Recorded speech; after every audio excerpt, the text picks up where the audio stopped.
Troisième match de cette soirée animale-végétale. Des millions d'années plus tard. Nous sommes au Transvaal, en Afrique du Sud.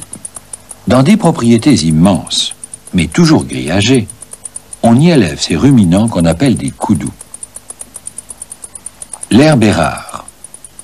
Essentiellement, ils broutent les arbustes.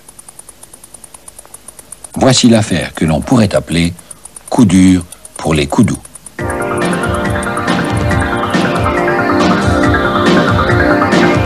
En 1981, les fermiers du Transvaal trouvent des koudous morts d'une façon curieuse.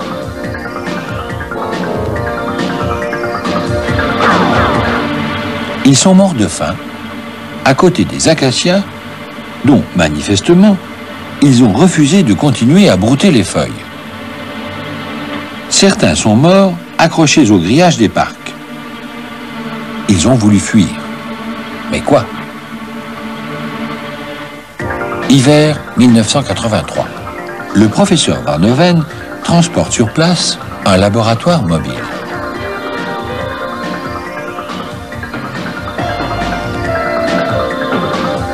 L'autopsie révèle que les koudous ne digèrent plus les feuilles des arbres, parce que ceux-ci ont augmenté considérablement la proportion de tanins dans leurs feuilles. Hiver 1984. Le professeur Owen Smith débarque avec toute sa classe d'étudiants armés jusqu'aux dents. Pendant plusieurs jours, il martyrise les arbres.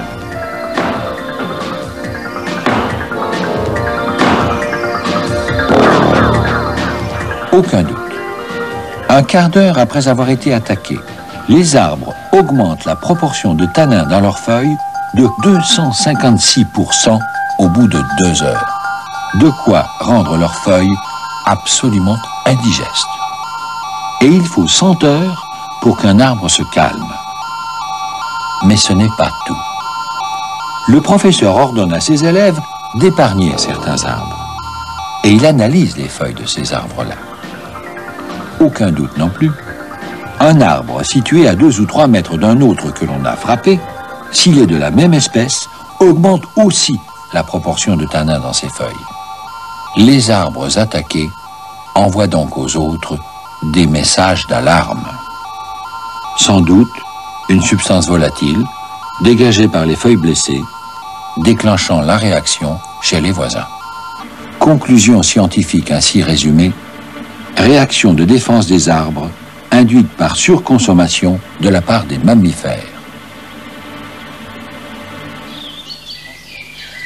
En clair, arme végétale de dissuasion chimique pour parer à une attaque massive.